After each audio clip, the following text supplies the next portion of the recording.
Hey y'all, how you doing today? We are here with one more review of 2024, at least for now, and that, of course, is Nosferatu, written and directed by Robert Eggers, starring Bill Skarsgård, Nicholas Hoult, Lily Rose Depp, Aaron Taylor Johnson, Emma Corrin, and Willem Dafoe. And of course, this is a adaptation of the classic 1922 F.W. Murnau film of the same name, which, of course, was an illegitimate adaptation of Bram Stoker's Dracula. And it kind of amazes me now, knowing the story, that like all the copies of that film were ordered to be burned, and somehow it survived in a vault somewhere. And so now we have that film that is so influential on German Expressionism. And of course, all the adaptations of, Nosferatu and Dracula that came after the fact. And I think it is technically the first, not only Dracula-adjacent film, but first vampire movie on film. So there's a huge legacy when it comes to Nosferatu. Now, I've only seen the original one time, and I thought it was kind of plotting and boring, though Max Schreck as Count Orlok is just one of the most terrifying things I've ever seen in any movie, just him slowly walking into the camera.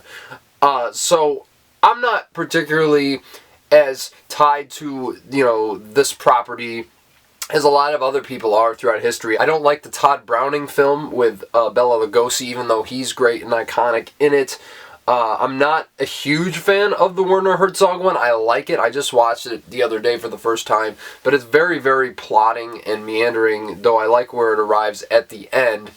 And the only adaptation of Dracula that I really love, and this also excludes the one with Christopher Lee. I enjoy that one as well, but it's not my favorite.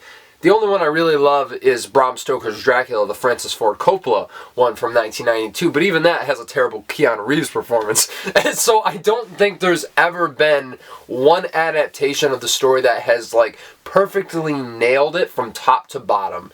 And so when I heard Robert Eggers was doing this, I was through the roof excited, because if you remember, this is one of my top 10 most anticipated films of 2024 in my video I posted right at the beginning of the year.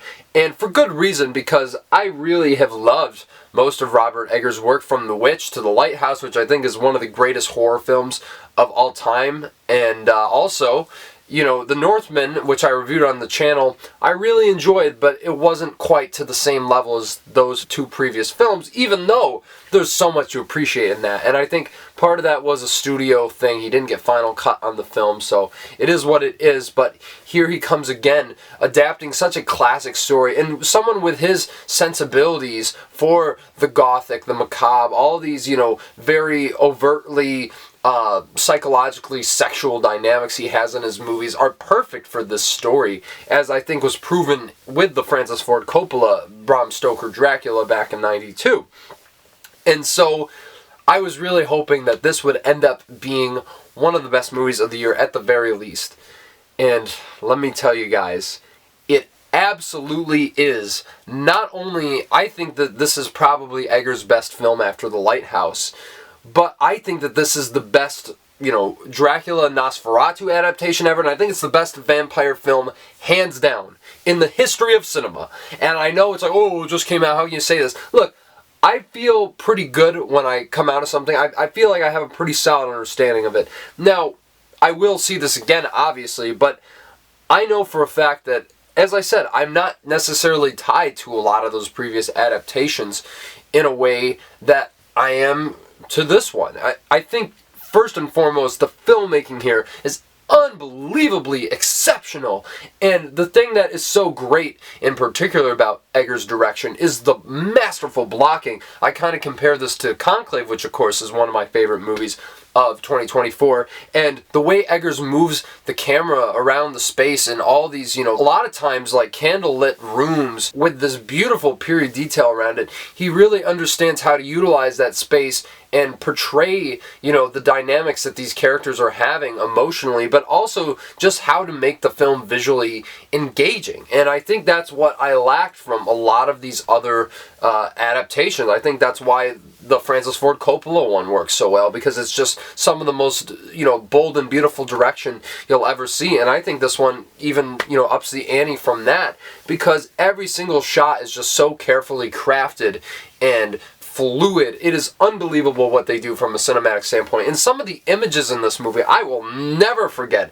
There's one shot near the end of the movie, and I think you guys know which shot I'm talking about if you've seen it. It probably is going to be what most would consider the most breathtaking and iconic shot from this entire film. And it has to do with, you know, Count Orlok himself, I'll put it that way. And it's just absolutely stunning, the cinematography from Jaron Blansk, who has done so much great work with Eggers. I think all of Eggers' movies, when they come out, at least from The Lighthouse onwards, have been some of the absolute best looking movies of the year, and I think that this absolutely deserves a cinematography nomination at the upcoming Oscars, because it just seems like a no-brainer to me, just looking at this. And it has been picking up a lot of cinematography nominations more than anything else. But, you know, let's get into the cast, because I think this is another reason why this adaptation rises above some of the other ones. I think, especially with the Herzog one, a lot of the acting, it's not bad, it's just like, there isn't really a whole lot going on. It's very low-key, and I'm really, you know, not huge on that because it's harder to get emotionally invested. But here, the emotions are always, you know, building and rising to such cathartic emotional climaxes, quite literally, and you get this ensemble cast, which I think stands as one of the finest of the entire year. And I think more than anything, this is due to Lily Rose Depp, who plays Ellen, who's essentially like the Mina character of the story. And my goodness, I think that this movie should be considered for a lot more than just, you know, cinematography or some tech awards, because I think anyone who has seen this has to give flowers to Lily Rose Depp, because this is one of the absolute best turns of the entire year. She is absolutely insane in this movie. What she does with her face, what she does with her body, the way she contorts it, what she has to tap into emotionally, it is so draining, but it's like so complex from a technical standpoint. She literally rolls her eyes in the back of her head at one point, and there's no CG, there's no practical effects at all. Eggers said she actually did that shit, and it's just like, how does someone, you know, kind of conjure this out of yourself? It's almost like she actually was possessed by Nosferatu. And it is just tremendous work from Lily Rose Depp. Proves that she's not just another Nepo baby. She has the talent to back it up. And if I were voting for the Oscars, I would certainly nominate her 100%, more than a lot of other contenders that are being considered the frontrunners for this award. I really don't understand how you can look over this performance, but it is what it is. They're not going to nominate her, and that's that. And it's also a horror movie, but though the substance is doing pretty well, so maybe that's not quite the fair argument to make. But even outside of her, you got Nicholas Hoult as her husband, and he is absolutely exceptional, having a really great year between this, Juror number 2. I still have to see The Order, but I hear he's great in that. And my goodness, this was definitely the casting choice we needed for this character, because he plays Thomas Hutter, who's essentially the Jonathan Harker character of the story. And man, I mean, he's way better than Keanu Reeves, I'll tell you that much. In just the raw emotion he has to pull out too, the fear that he elicits from his face throughout this entire thing is just so palpable, and you really feel it through the screen 100% of the time. I absolutely love what he did in this movie, but yet again, this is, as I said, this is one of the best ensemble casts of the entire year. You have, of course, Willem Dafoe is absolutely incredible. He kind of plays, you know, of course, the Van Helsing type character. And I don't know what it is with this role, because in the Bram Stoker Dracula, it was Anthony Hopkins. And when you think of the greatest thespians of all time, I would definitely say that Hopkins and Willem Dafoe come to mind. So this role is always imbued with such a legendary talent behind it. And Willem Dafoe gives probably his best turn that he's given, maybe even since The Lighthouse. I think just the energy he brings to this, of course, is so welcome. And also just the dialogue is so specific. And you know Willem Dafoe can nail that if you've seen The Lighthouse, which he should have been nominated and won the Oscar for, let's be honest. But here, he gets a lot to chew on, and he also is very funny. He brings a lot of great comic relief to the film as well, and I really, really appreciate it. I think he's Oscar-worthy in this film as well, if I'm being entirely honest. He's not going to get nominated, and that one I'm not as upset about, but man, Willem Dafoe, once again, proves why he's one of the greatest actors of all time, and why he's booking, like, at least 4 movies a year. So, props to you, man, and of course, I have to mention some of the other members of this cast, like Aaron Taylor-Johnson, I think turns in one of his finest performances too, and his character could have gone off the rails based on how the story unfolds, but I really was shocked and surprised by what they did with him. And then of course there's Simon McBurney, who's an actor I wasn't really familiar with, but he's been in a lot of random stuff, and he kind of plays like the Renfield character. Oh my goodness, he gets a few scenes in this movie that just absolutely blew my lid off. Like, he's probably the best actor to have portrayed that kind of role, and I just think he's absolutely terrifying and disturbing and exceptional in this. But really, we have to talk about Bill Skarsgård as Count Orlok himself, because when he finally appears in this movie, what I love that Eggers does with him, he cloaks him in the shadows. You can't really see his face. He's kind of like still, very mysterious, and he's keeping him intentionally at arm's length distance because he wants to build up to that mystery of Count Orlok, but yet every time he's on screen, every time he's in frame, you feel just such an uneasy tension and, atmosphere lurking about him. And it is one of those performances where I look at him with the makeup on, and I can't even tell that is Bill Skarsgård in the slightest. It looks like a completely different human being altogether, if you can even say that about Count Orlok. And it is tremendous, the makeup in this film, which I think should easily be nominated for Best Makeup and Hairstyling at the Oscars, though it will lose to The Substance. I think if The Substance hadn't come out this year, this would be the one to beat, because, my goodness, it is such an incredible transformation from Skarsgård, and I think he loses himself in a way that he never has before with Pennywise, because you could still tell that that's him when you look at Pennywise, but this, it is just untraceable, and any sign of Bill Skarsgård whatsoever, and I think maybe his best performance he's ever given. I think he's almost Oscar-worthy too. I just wish he was in the movie a little bit more. But overall, I just really love how they took the concepts and, themes and characters of the story and really fleshed them out in the most disturbing and disheartening ways, but also added a lot of shock and surprise and depth to a lot of the story that we've seen many times before. And I think it is all perfectly laid out from scene to scene. It doesn't feel like any of the scenes are necessarily misplaced, even though it does feel a little bit long in the tooth. It's not that bad, because I watch every scene in this movie and it's kind of hard for me to imagine what I would cut out. And I think that is certainly the case with how they approach this material. And I think the reason this adaptation works for me a lot more than, let's say, something like the Werner Herzog one is because that one is so low-key. I'm just kind of like, alright, let's get this going. But from scene to scene, you just feel the tension just ratcheting up just a little bit more. And then by the end, you get to an all-time high. You feel the desperation from all these people. There's so much happening.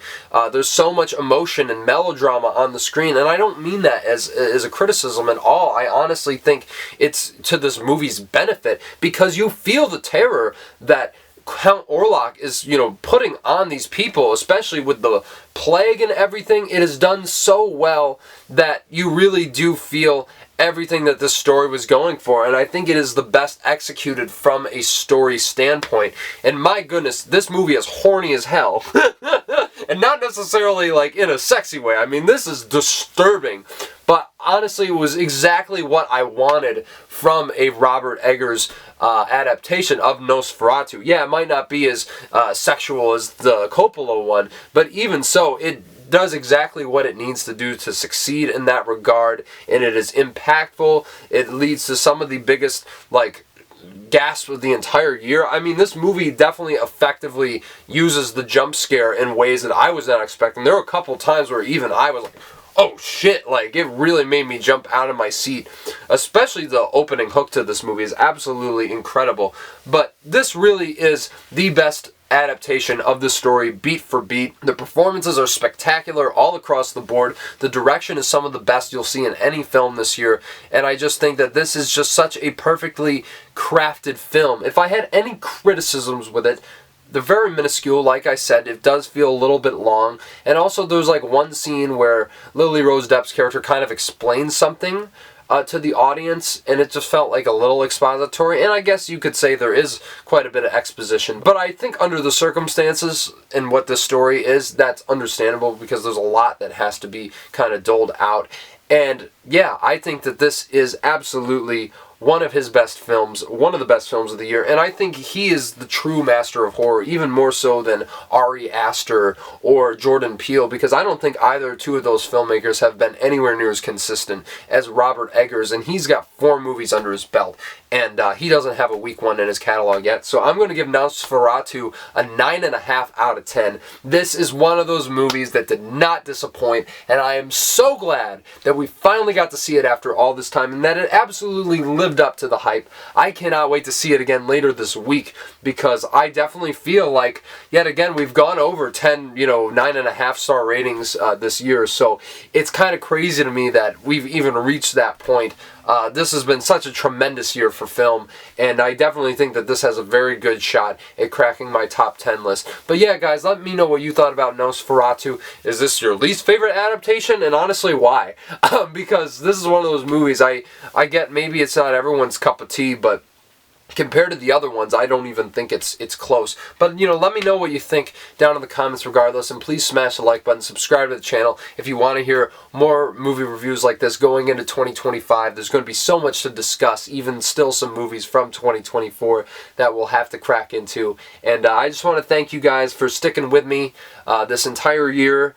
It has really been such a great year for me personally, and also in regards to the channel. It can be very stressful sometimes trying to nail all these reviews and videos out to you guys, but just the support you've shown me throughout the year and onwards, I just absolutely am beyond grateful for that, and I'm looking forward to seeing what we can cook up next year and speaking with you guys very soon. So please have a very happy new year, and we'll talk sometime in 2025.